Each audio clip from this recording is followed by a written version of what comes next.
Buyurun. Sağ ol. Sizin uşaqlar gece 10 vermağın vitrini sındırıblar. Ola bilməz. Əlbəttə ola bilməz. Siz nə danışırsınız? Buradakı qayda, qanun, qadağan. Bağışlayın, heç türmədə də ola bilməz. Ha, yox, Qarolçu özü görür. Ax, Qarolçu. Necə sübut eləyə bilər? Onlar bizim uşaqlar olub. Siz necə sübut eləyərsiniz? Şüşəni sizin uşaqlar sındırmayıb.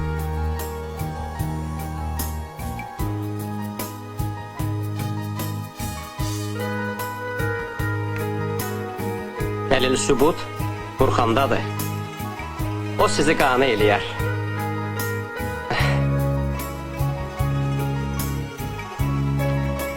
Yaxşı.